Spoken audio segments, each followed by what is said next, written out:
মৃত্যুর পরও রক্ষা হলো না অসহায় বাবার।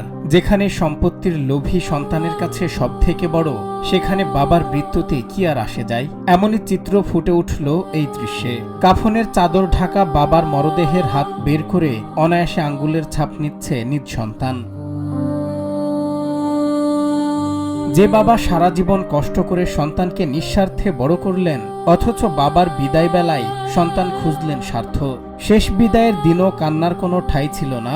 উল্টো কাফনের কাপড় সরিয়ে মৃত বাবার অবশ হাত বের করে কালিতে ডুবিয়ে সাদা কাগজে টিপসই নেওয়ার সময় সন্তানের একটু হাতও কাঁপেনি, যা দেখে শিউরে উঠেছেন সাধারণ মানুষ।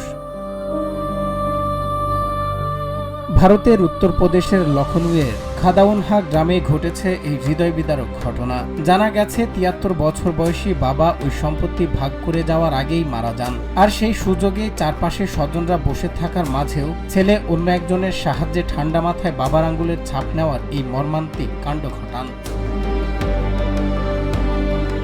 ভিডিওটি সামাজিক যোগাযোগ মাধ্যমে ছড়িয়ে পড়তেই ধিক্কার ঝড় তুলেছেন নেটিজেনরা। তারা ক্ষোভ প্রকাশ করে বলেন, সম্পত্তির লোভে মানুষ কিভাবে এতটা অমানুষ হতে পারে?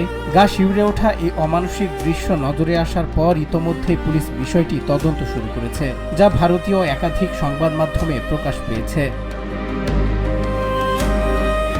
জন্মদাতার মরদেহের ওপর দাঁড়িয়ে সম্পত্তির হিসাব মেলানো এমন অনৈতিক অবক্ষয় আমাদের সমাজকে কোথায় নিয়ে যাচ্ছে? তবে কি সন্তানের কাছে আজ রক্তের সম্পর্কের চেয়ে টাকার মূল্যই বেশি হয়ে গেল? একদিন তো তিনিও বাবা হবেন, তখনও কি তার এমনই হবে? এই প্রশ্নই অনেকের মনে।